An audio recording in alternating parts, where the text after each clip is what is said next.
We live in a universe that is increasingly complex and demanding. We're constantly bombarded with information in any way, and it can be quite difficult to find a moment of peace and quiet. In this context, it is no wonder that so many people turn to gaming for escapism, but what is escapism exactly? And why is it so appealing? Escapism is the fact of withdrawing from reality into a fantasy world, and it can be a way to escape from our problems, experience new things, or just bombing your friend's house on Minecraft after getting bored. Of course, there are also some dangers associated with escapism. If we become too dependent on gaming, it can start to interfere with our real lives. We may neglect our relationships, our work, studies. We may also get an unscratchable itch when we're not gaming. On one hand, some people talk about the potential darker side of games. They worry that they may provide a dangerous way to cope with reality. They can argue that games are addictive and a numbing of the mind, being the source of many evil acts. But gaming is more than just escapism. It's also a way to learn, to grow. When we play games, we're forced to think outside the box and solve problems in new ways. We are also exposed to new cultures and ideas. But what if the game is reality? What if we were all just characters in someone else's story? And what if the only way to escape is to play along? That is the question I've been asking myself lately. And it's a question that has no easy answer. But one thing is for sure. Gaming is a powerful tool that can be used to explore the nature of reality. It can help us see the world in new ways, and it can help us question our own existence. So, next time you're playing a game, take a moment to think about what it means. What are you really escaping from? And what are you really looking for? The answers might surprise you. For example, let's say you're on your way to beat Melania. She keeps reminding you numerous times who she is, and you cannot do anything but just try and finally beat her. Trying to spot patterns that might show you the way. This might seem like a difficult, simple boss, but what if the blade of Mikola represents something more? What if it represents your own fears or insecurities? The possibilities are endless. Gaming can be used to explore any aspect of the mind, from our deepest fears to our highest aspirations. Of course, not all games are created equal. Some games are designed to be purely escapist, while others are designed to be more educational or challenging. I'm gonna give you a personal example of when I played XO1. It's a game about exploring the universe and discovering your own place in it. You play as a small spherical alien craft that has crash-landed on a desolate planet. As you explore, you'll encounter a variety of strange and beautiful environments. You'll also encounter some challenges, like reaching an orb at the top of some mountain. But XO1 is more than just a game about exploration. It's also about discovery. As you explore the universe, you will learn more about yourself and your place in it. You'll come to understand the nature of reality. I found myself dumbfounded by the game, just jumping around for 2.5 hours. I found it kind of comforting. If there is an afterlife, I would enjoy one where I get to bounce off planets and into the distance. And yes, it's true that like any intoxicating substance of choice, escapism will do you no good in the long run. The line between immersion and obsession can blur, and we must be careful to not lose ourselves entirely within a binary wall. But, my friends, every pursuit carries the potential for excess. So, next time you're feeling stressed or overwhelmed, why not try some escapism? Just remember to come back to reality eventually, or you might find yourself lost in the game forever. Gaming, you see, is the playground of the mind. Infinite universes with infinite possibilities, but what about their mere value as entertainment? After all, games can have some of the most interesting stories ever told.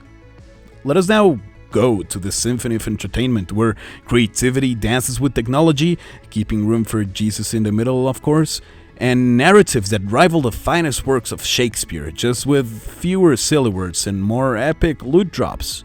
Gaming is an art form that could make Michelangelo blush, though I doubt he'd be into the whole pew-pew thing. It's like the renaissance of storytelling, where you are not just an observer but an active participant in crafting your own destiny, like being the director to your own movie, only with more surprises and Lizzo fat shaming. You know, some say that life imitates art, but perhaps in gaming it's the other way around. Perhaps art imitates life, reflecting our need to conquer the unknown, to soar through uncharted territories, and to find our place in the vast cosmic dance. You see, my friends, in books and movies, we're invited to immerse ourselves in the intricacies of a story, but in a game, we become the story. We become the hero, the villain, and everything in between. The choices we make carve the trajectory of the plot, painting the canvas of our own destiny. In games, joy and triumph come together with sorrow and loss, but we find ourselves grappling with moral dilemmas, navigating complex relationships, and witnessing the consequences of our actions. It's a dance with the human condition, an exploration of our very souls. But it doesn't end there, oh no. The essence of gaming lies not just in the solo adventures, but in the shared experiences. We forge friendships, conquer challenges together, celebrate each other's triumphs, inside or outside the game. Everybody reminisces about the good old days, the days where you got to play a game you only dreamed of playing because your friend had it, where you left the same or the next day only to come back again a week later. And most of the things you talked about was that game. Not so long after, the late night game sessions weren't much about the game. It was just about having meaningless conversations about if they also make instant noodle tacos. Maybe not so meaningless.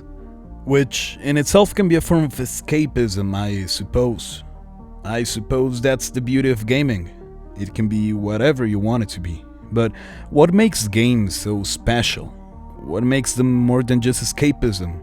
What makes them art? Art is a form of human expression that communicates ideas, emotion, experiences. It can be created using painting, sculptures, music, words, but it is not just about the medium. Art, it's also about the message. It can have different purposes like entertain, educate, inspire, provoke, challenge. Art can also have different meanings, depending on the context, the audience, interpretation. So, how does gaming fit into this definition of art? Gaming is a medium that combines various elements of art, such as visuals, sound, story, interactivity.